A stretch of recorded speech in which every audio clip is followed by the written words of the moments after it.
Olá pessoal, Pastor Wilson aqui, um dos pastores com a Igreja da Vinha de Pacajá, dando continuação na série chamada Pensando Biblicamente. Hoje gostaria de falar um pouco sobre crendo e nutrindo a verdade. A crença é aquele base, aquele alicerce que governa a nossa vida, governa como nós respondemos em diversas situações, governa as nossas opiniões, as nossas atitudes, ele define como nós enxergamos, como nós olhamos o mundo para o mundo. E não importa, não sei se você tem pensado nisso, mas não importa a sua classe social, a seu nível de formação intelectual, a sua experiência na vida, cada um de nós temos um desconecto, uma falta de coerência entre aquele que dizemos que cremos, que digamos que cremos, e aquele que realmente governa a nossa vida. E essa colocação talvez para vocês seja meio chocante, meio ofensivo, mas eu não quero que seja ofensivo. Simplesmente como nós somos pessoas em transformação, nós somos pessoas crescendo, nós estamos numa aprendizado na vida. Aquele que nós primeiro pega nossa atenção, que nós confirmamos ou afirmamos que é vero, que nós cremos naquilo, aquele ainda não infiltrou em nosso sistema de governança da nossa vida. Há uma desconexão entre aquele que nós idolizamos e aquele que realmente em prática governar a nossa vida. Então, nós precisamos nutrir, nós precisamos lutar para que mais e mais aquele que governa a nossa vida seja a verdade. Então, pessoas que querem crescer, pessoas que querem ser culturalmente relevantes, nós temos um grande desafio.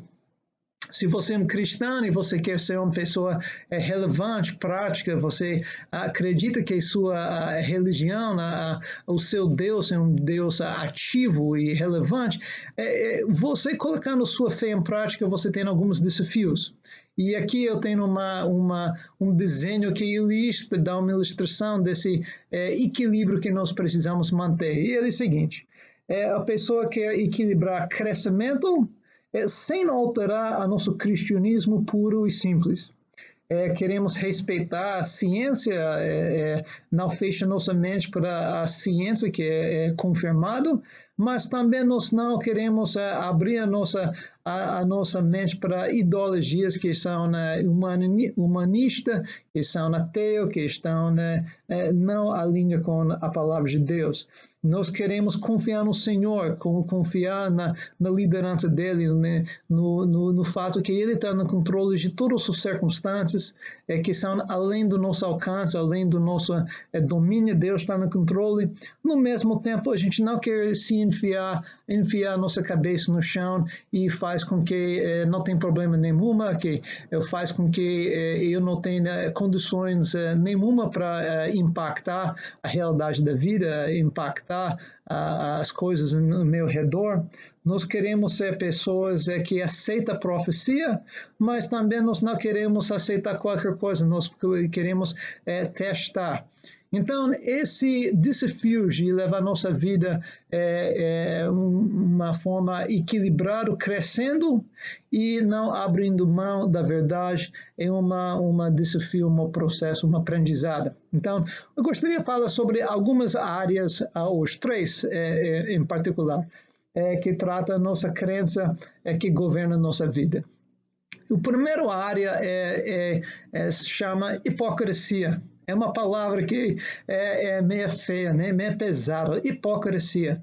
Mas hipocrisia, ele trata um nível ou outro, certo nível de falsidade. Ou seja, hipocrisia está presente em minha vida quando eu firmemente eu declaro que eu creio em alguma coisa, mas a crença não tem infiltrado completamente em minha vida, eu não tenho colocado completamente em prática. Existem áreas em minha vida onde ele não domina, não governa ainda. mesmo assim, essa é uma palavra meio ofensiva, porque hipocrisia tem no outro extremo, que é pessoas que de intenção, conscientemente, com intenção, eles fingem, eles dá para você entender uma coisa quando realmente a sua vida é completamente diferente. Eles digam alguma coisa quando eles estão bem conscientes que aquele não é que realmente governa a sua vida. Então, hipocrisia pega esse sentido meio feio, mas hipocrisia, de uma certa maneira, tem alguns aspectos que são positivos. E quais são esses aspectos? Um aspecto positivo é que, pelo menos, quando eu reconhecer que existe algumas coisas na minha vida que eu digo que eu creio, mas realmente eles não têm infiltrado completamente em minha vida, eu estou, de uma certa forma, dizendo o seguinte: eu tenho analisado, eu tenho lido, eu tenho estudado a Bíblia, eu tenho olhado para o mundo, as experiências práticas, e eu cheguei à conclusão que esse valor, esse princípio é vero. E eu quero construir a minha vida em cima dele. Então, quando eu vejo uma falta de coerência em meus ações, a minha falar, minhas emoções, e aquele que eu valorizo, que eu quero que governasse a minha vida, eu estou dizendo que eu, pelo menos, eu valorizo a verdade, eu estou lutando para que ele governasse a minha vida. Então, esse é positivo. Então, se você fica meio chocado de pensar, puxa, será que eu sou um hipócrita? Em um certo nível, você e eu não somos hipócritas. Mas esse quer dizer que nós estamos na luta, nós estamos querendo crescer. A outra parte positiva de reconhecer essa hipocrisia existe em nossa vida, sendo que a gente está vendo ele completamente ou não. Pelo menos quando eu admito que a hipocrisia é parte da minha vida, eu naturalmente vou tomar uma postura de humildade. E humildade é muito positiva, uma qualidade muito positiva. É difícil confessar que eu tenho uma falta de coerência em minha vida, em alguns valores, alguns princípios que eu valorizo, mas ainda não pratico 100%. E esse me deixa uma pessoa ensinável, uma pessoa humilde. E no livro de Provérbios, na Bíblia, no Antigo Testamento, tem inúmeros versículos, inúmeras referências, onde ele está dando elogios para aquela pessoa que seja ensinável. Ensinável. Isso quer dizer que eu estou aberto para crescer. Provérbios 12:1, ele fala tipo o seguinte, que a pessoa que gosta de ser corrigida é uma pessoa que gosta de crescer. E a pessoa que não quer ver, quer se esconder dos erros dele, é uma pessoa que não quer crescer. Então, nós queremos ser pessoas que crescem. Então, a humildade tem um outro impacto. Ele prepara, cultiva um ambiente, uma atitude que permite que a gente cresça. E a segunda é interessante, a humildade, ele faz ampliar nossa voz na comunidade. Não sei se você já pensou isso. Quando eu confesso, quando eu tomo a postura que existe em minha vida algumas falhas em viver aquele que eu valorizo, que eu creio, esse é demonstrado na minha postura, na forma, no tom, na minha maneira que eu falo, e as outras pessoas percebem. E quando eles percebem que você tem um certo nível de humildade, eles entende, eles compreendem que você está dizendo uma forma, você está dizendo verdadeiramente que você é igual a deles. Eles sabem bem que eles não são perfeitos e eles sabem muito, muito bem que sua vida, minha vida não é perfeita. E quando eu tomo a postura com a linha, com a análise que ele já tem feito a respeito da sua vida, minha vida, esse faz com que você tenha credibilidade e a sua voz o que você fala, com confiança e com humildade, ele vai chegar com peso na vida deles. Então, né, vai ser ouvido, recebido. É interessante, Jesus, ele no Sermão do Monte, ele estava sentado conversando com as pessoas que estavam seguindo ele, buscando ele, querendo conhecer ele, estava curioso, alguns.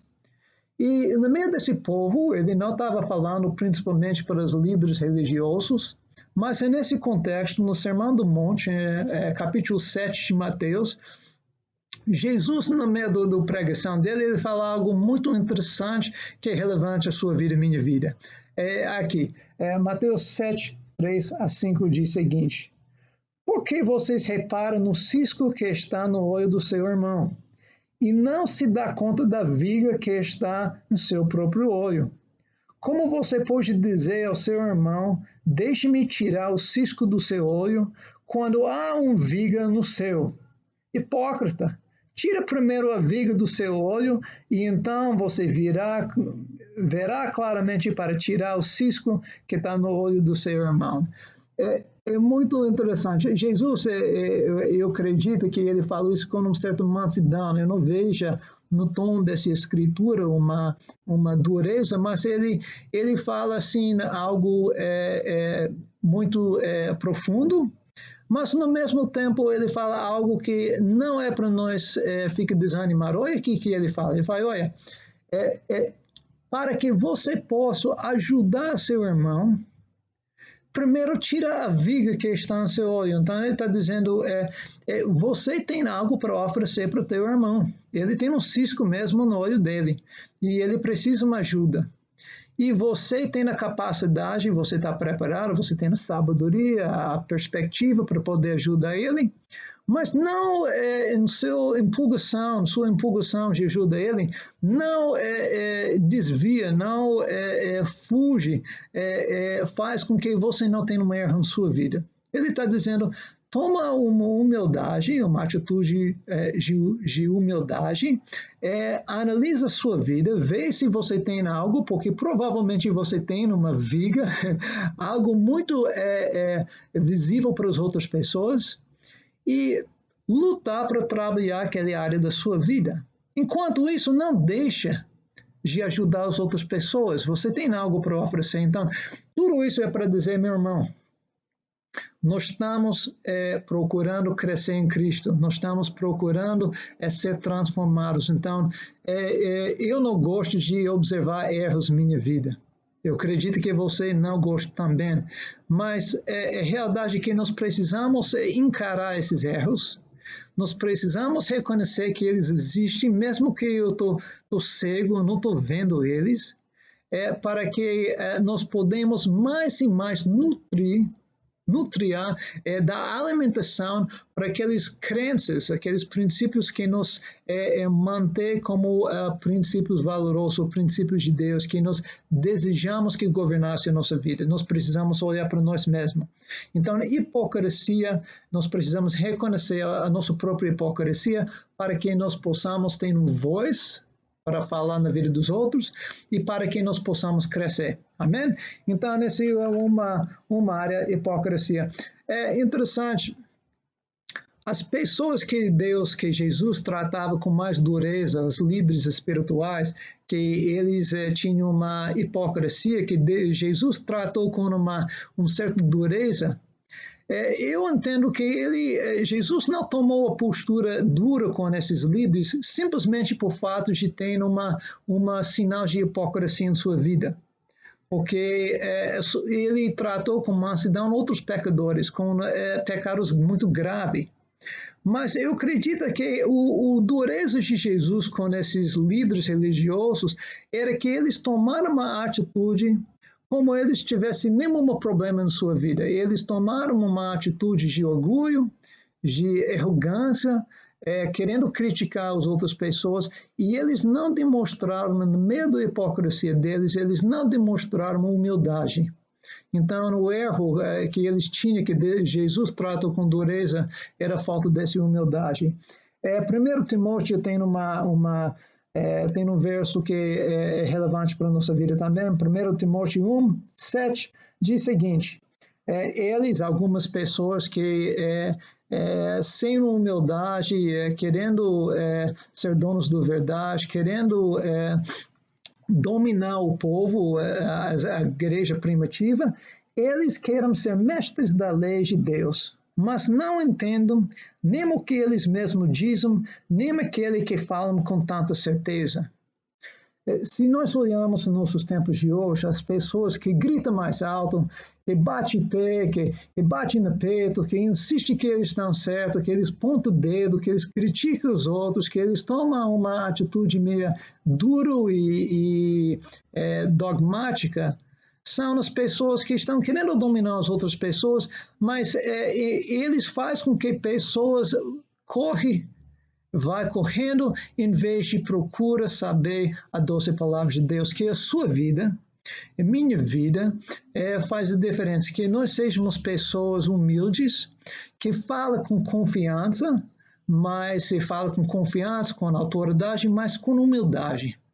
E que a doce mansidão de Jesus seja visível em sua vida, que pessoas não procurem corrigir você, não procurem que você logo feche a boca porque eles não te aguentam mais, mas que eles fiquem esperando ouvir o mel que sai da sua boca, a sabedoria, a palavra relevante. Amém? Então, vamos tratar nossas vidas, reconhecer nossa hipocrisia.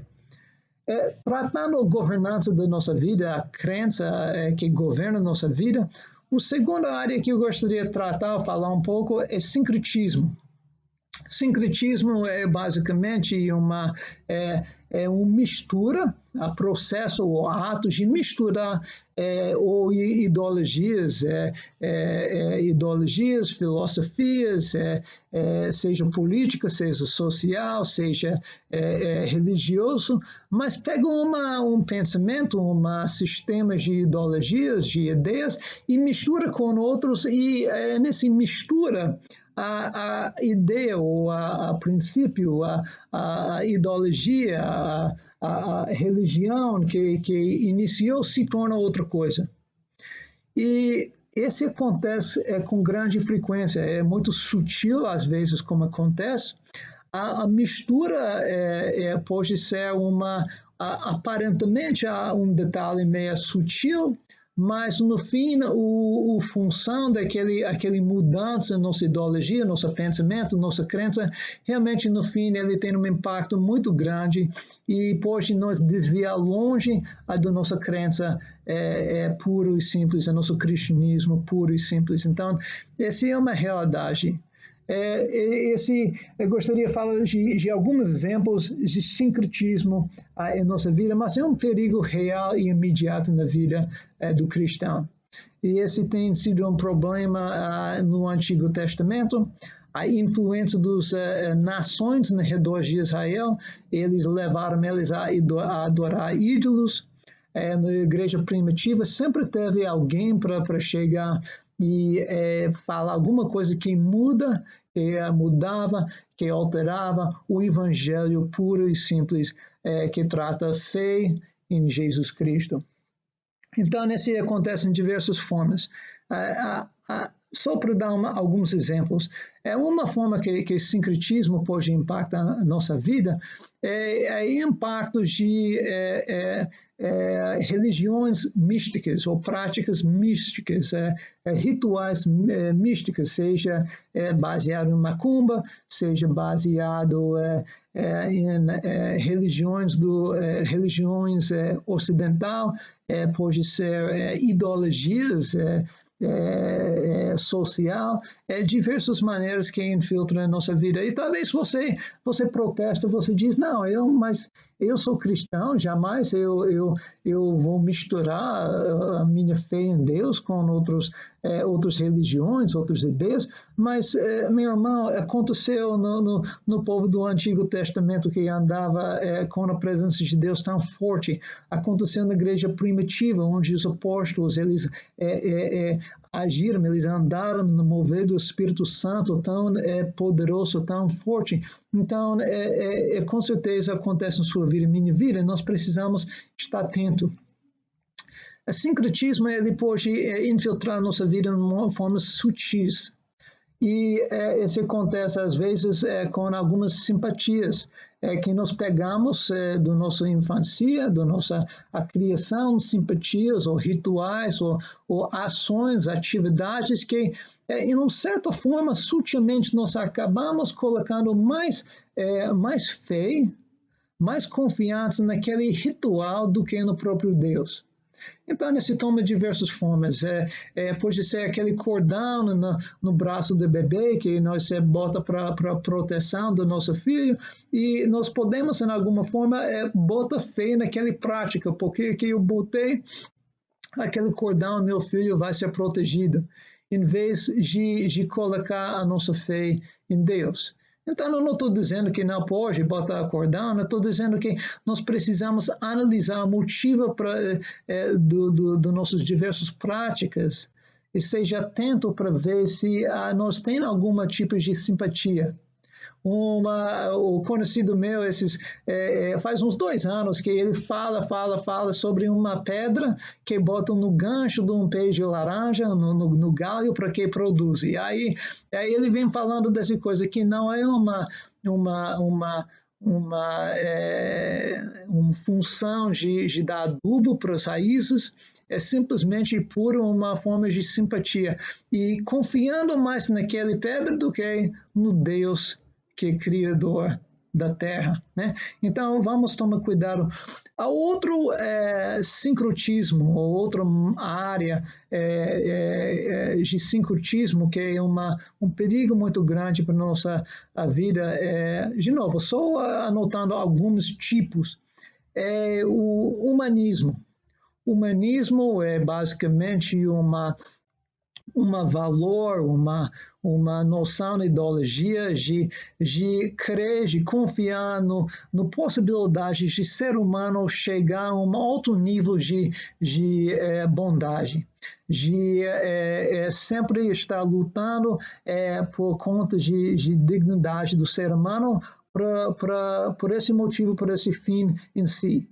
Então, o humanismo não é uma falta de muitas vezes, de boa caráter, não é uma falta de justiça, não é uma falta de bondade, mas o mal, a perversidade de humanismo é que em toda a nossa confiança é no ser humano em si.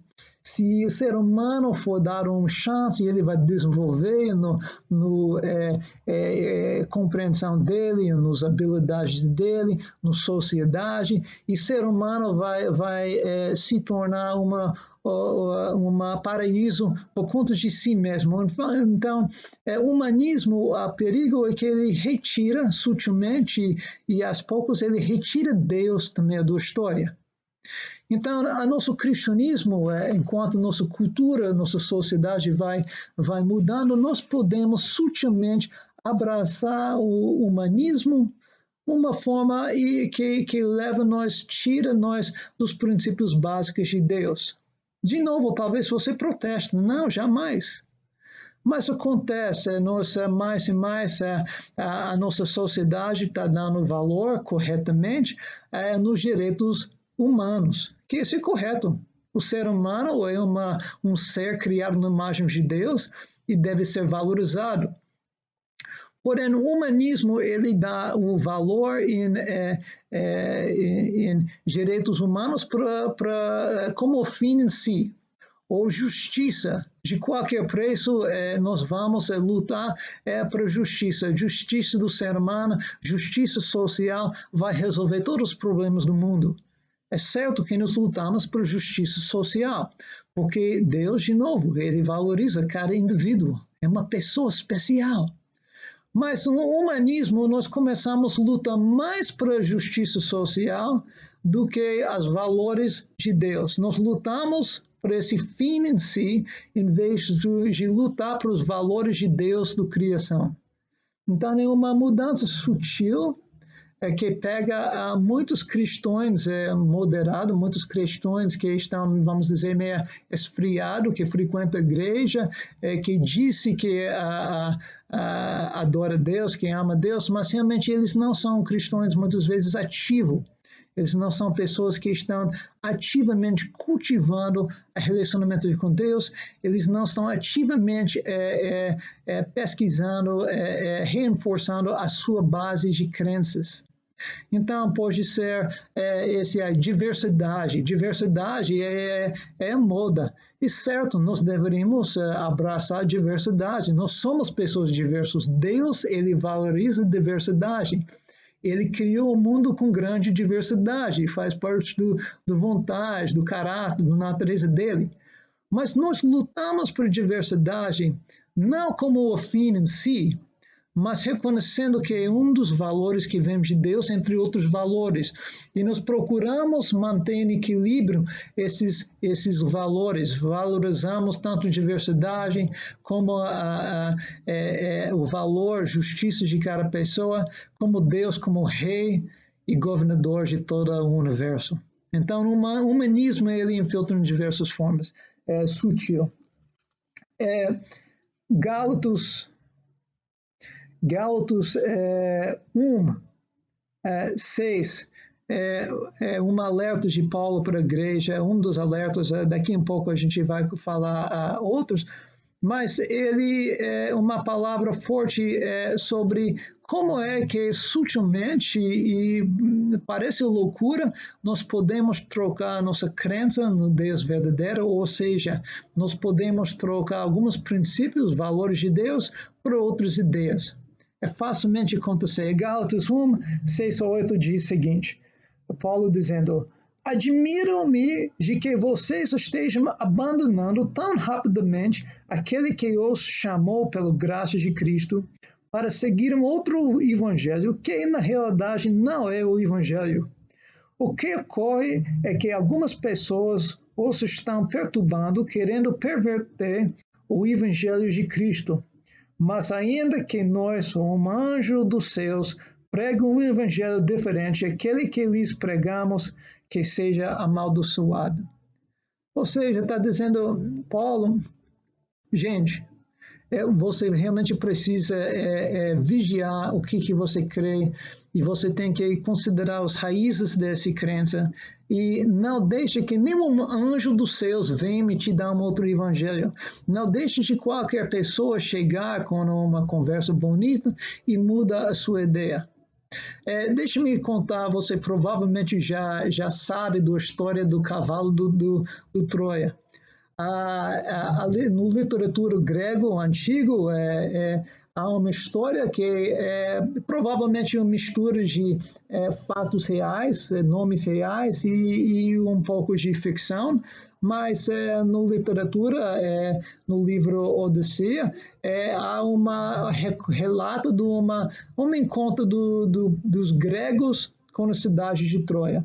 E a história é a seguinte, que os gregos estavam lutando contra o Troia, eles queriam conquistar aquela cidade, e eles guerrearam, eles acamparam em frente da cidade, 10 anos tentando de conquistar aquela cidade sem sucesso.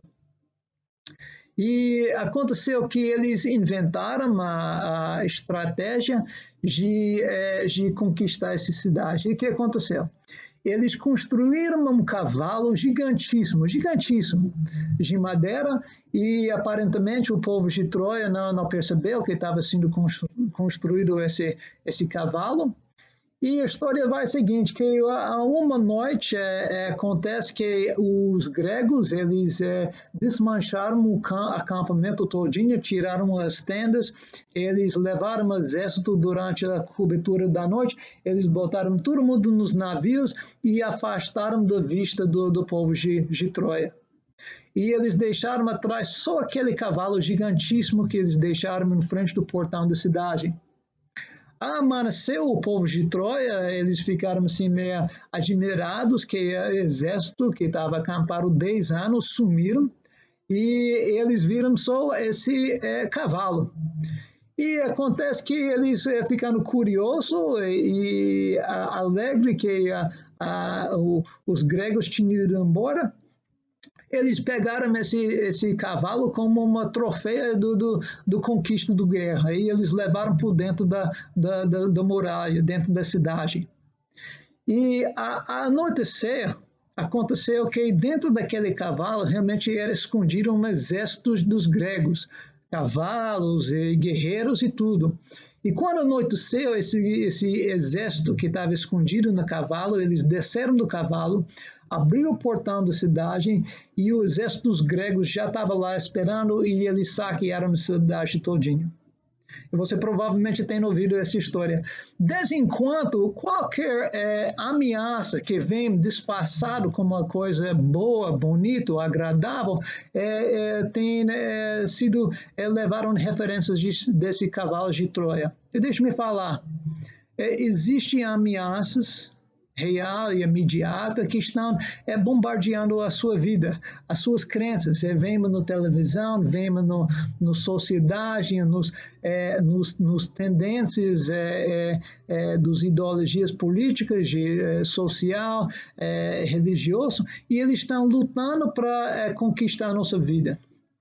E eles têm maneiras, algumas pessoas sem perceber que eles estão alterando a nossa crença, outras pessoas com a expressa intenção de mudar a nossa crença, eles usam alguns cavalos de Troia para poder conquistar nós. E a gente despercebido abraça essas ideias e eles vêm fazendo parte do governança da nossa vida. Então, precisamos vigiar a nossa vida, é importantíssimo. Deixa-me falar uma terceira área que eu falei de humanismo, sincretismo nas questões de diversas religiões e práticas místicas, práticas espirituais. E a terceira que talvez vai te assustar, mas é uma ameaça, é que realmente, às vezes, essas ideias que têm conflito com o nosso cristianismo simples e puro, eles vêm com o nome de cristão, de crente, de evangelho. Ou seja, algumas pessoas, numa forma sutil, abraça mais a ideia de crente, ou a ideia que se chama evangélica, do que os próprios princípios bíblicos de Jesus Cristo. Agora, eu não estou dizendo que as rituais, os costumes, as tradições, a cultura evangélica é completamente errado, não estou dizendo isso. Eu estou dizendo que se nós não cuidarmos, nós estamos mais aptos abraçar algo, qualquer coisa de que foi colocado o nome cristão, ou foi colocado o nome evangélico, e abraçar ele como um cavalo de Troia, sem fazer uma análise, sem questionar se é ou não um princípio realmente bíblico. Então, muitas pessoas falam sobre ser crente, ou sobre ser parte de uma igreja, ou sobre ser evangélica. E se você for assim conversar com eles seriamente, muitos deles realmente não têm uma base teológica que é baseada na Bíblia. E eles seguem, muitas vezes, simplesmente uma tradição religiosa. E a maior parte desses crentes dele, que governa a sua vida, não ofende a palavra de Deus. E justamente são coisas bom, correto, digno. O que eu estou dizendo é uma porta que nós precisamos cuidar. E nesses tempos do coronavírus e toda aquela conversa nas redes sociais, não é só no tempo de coronavírus, hoje em dia nossas ideias de política, nossas ideias social, muitas pessoas eles botam o nome, carimbar o nome evangélica numa ideologia, e muitas pessoas estão a fim de abraçar aquele simplesmente porque alguém botou o nome evangélico naquilo. E isso é muito perigoso, que você e eu, nós começamos de analisar tudo que nós abraçamos, e não abraça simplesmente porque ele vem do fulano de tal, ou ele vem com um certo nome, ou porque outra pessoa apoia aquele mesmo ideologia. Assim, se pode ter um peso a nossa decisão, mas nós deveremos levar tudo para o peso da Bíblia dos valores é fundamental do nosso cristianismo e ver se ele bate com a teologia, a crença pura e simples de cristianismo. Amém? Então, esses são o sincretismo, que é uma área muito grande, muito sutil, e nós precisamos tomar as providências.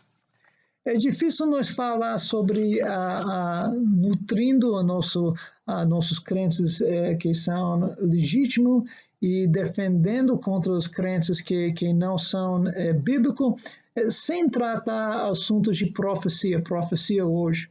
E brevemente eu vou falar um pouco sobre profecia. De verdade, é uma área que é imensa e além do alvo dessa série. Mas também nesse tempo a gente veja muitos áudios, muito vídeo, muito relato de alguém que teve uma visão, que teve outro, e que esses profecias de ninguém sabe nem quem teve essa visão, tem impactado muito cristãos, as pessoas têm abraçado sem questionar. Então, só para dar algumas padrões para lidar com profecia. A profecia sempre, na Bíblia, sempre teve o objetivo de encorajar ou corrigir. Ou seja, a profecia tem o fim de edificar a igreja. A profecia muitas vezes trata, particularmente no Antigo Testamento, trata uma visão ou uma revelação que envolve em parte o futuro, mas sempre a profecia ele tinha algo real e relevante, uma mensagem relevante para o povo que estava recebendo aquela mensagem.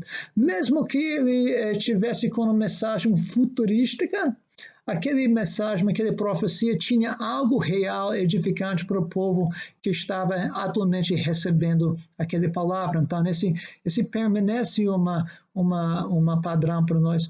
Profecia nunca tinha o alvo simplesmente para assustar em si. O fim não era para assustar, deixar o povo assim admirado, deixar o povo assim com medo. Esse nunca foi o alvo de profecia. Ele sempre teve um contexto relevante para poder edificar a igreja. Então, que esse permanece hoje em dia, que nós use isso como um dos provas para ver a profecia. Profecia também na Bíblia, ele passava pela uma prova. E normalmente,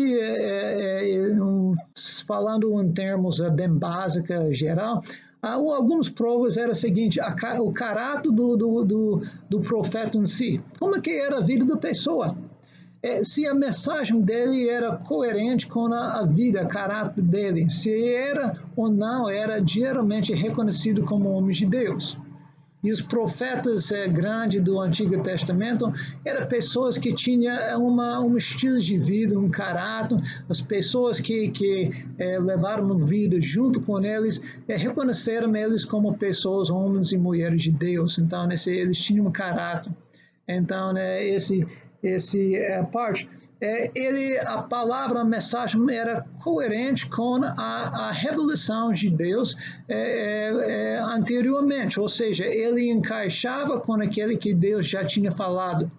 No Antigo Testamento, as profecias, basicamente, as bênçãos eram baseadas nos bênçãos que Deus já tinha ditado, já tinha falado, alertado o povo de Israel, quando ele fez uma aliança com eles. E as maldições, as pragas, a destruição, a desgraça, também era alinhado com as maldições que Deus já tinha expressado na aliança com o povo. Então, a profecia, a palavra de profecia, ele tinha coerência com a revelação de Deus, a revelação já falado. Então, quando nós ouvimos uma pessoa dando uma profecia, nós não deveríamos simplesmente ficar assustados e chocados e dizer, uau, aquela palavra deve ter alguma aplicação prática em sua vida. Então, se a profecia que você está ouvindo, o ditado, a profecia, não tem um contexto que permite a gente aplicar ele de uma forma relevante, a gente tem que questionar para que serve aquela profecia. A gente tem que considerar se nós podemos ou não discernir a caráter da pessoa que está compartilhando aquela mensagem, para ver se tem coerência com sua vida. É uma pessoa em quem nós devemos acreditar, que tem uma credibilidade. E outra prova do Antigo Testamento era o seguinte: aquela profecia ia se cumprir. E essa seria uma prova de que aquela profecia era de Deus ou não. Então, quem nós usa discernimento do Espírito Santo para testar tudo que nós ouvimos nas redes sociais, tudo que nós espalhamos, a forma que nós reagimos para as visões que as pessoas repassam por aí. Deixe-me agora voltar para alguns versículos que tratam tudo isso que eu tenho falado. Os alertas de Paulo, dando aconselhamentos de tomar cuidado. Vamos ler alguns versículos aqui. Primeiro, deixe-me terminar sobre a profecia. 1 Coríntios 14, verso 3, diz: mas o que profetiza fala aos homens, edificando, exortando e aconselhando. Então, é um verso que atesta a função de profecia.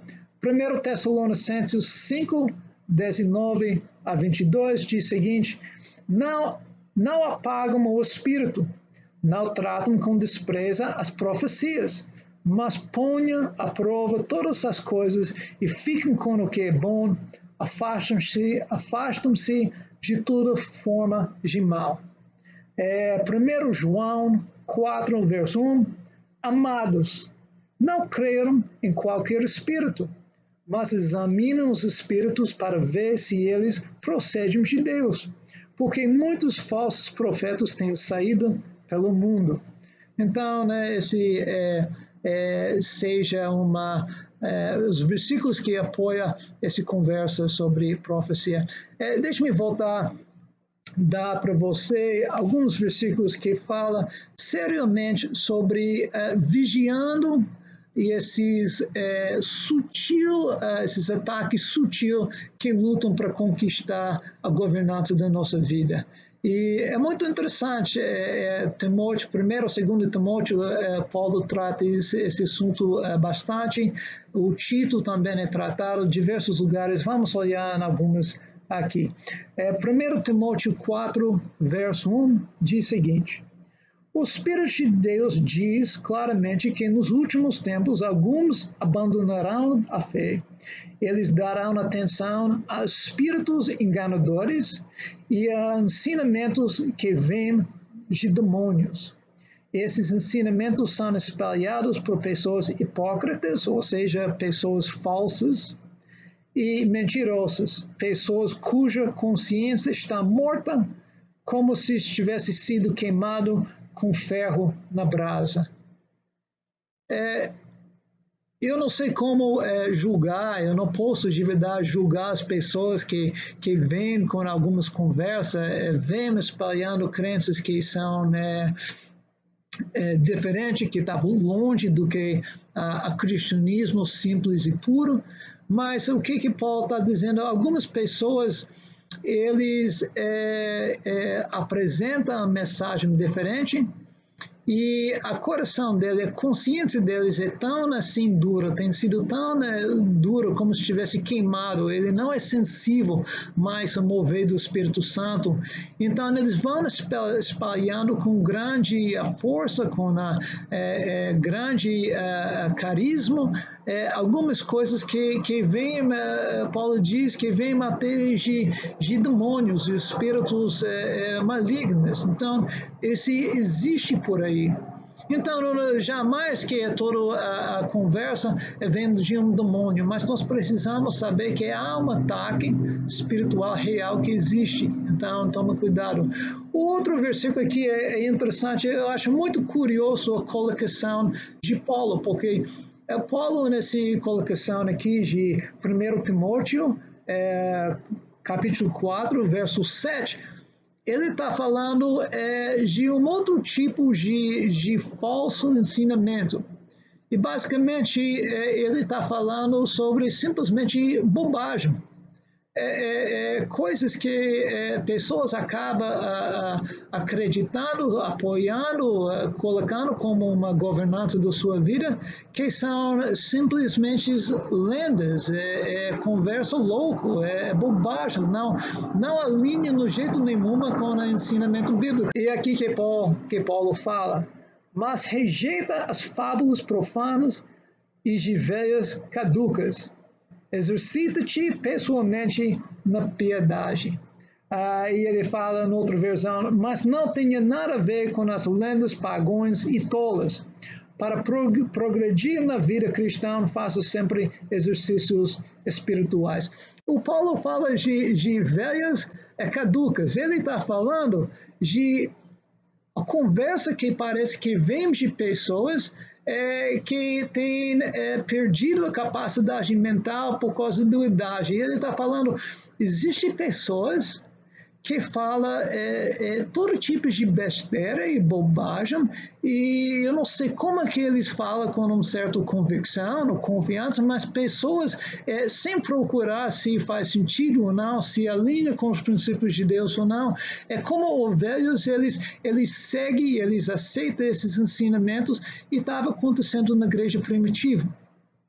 Mais uma vez, se aconteceu com o povo de Israel, no Antigo Testamento, que andava com um nuvem de Deus acompanhando eles.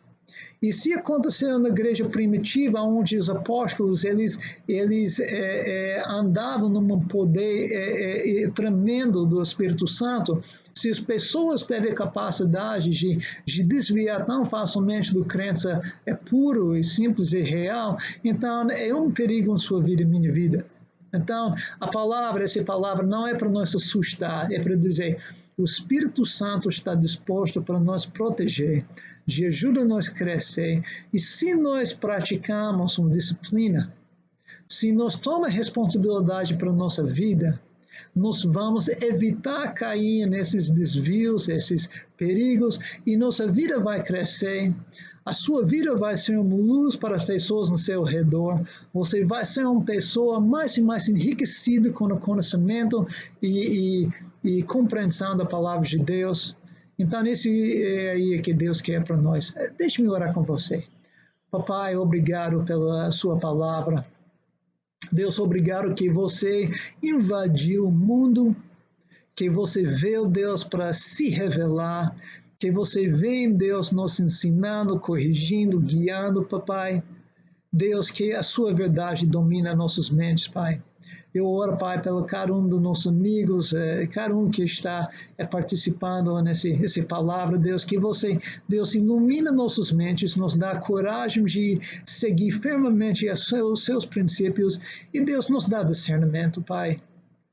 Deus, que nós conseguimos compreender o que agrada o Senhor, que Deus nos estejamos, que nós experimentasse, Senhor, sucesso em colocar seus princípios como a governança das nossas vidas. Deus, que a cada um de nós podemos impactar positivamente as pessoas ao nosso redor, levando para eles, Deus, o doce mel da sua palavra, da sua presença. Deus nos dá graça, em nome de Jesus. Amém. Que Deus te abençoe, meu irmão. Deus te abençoe.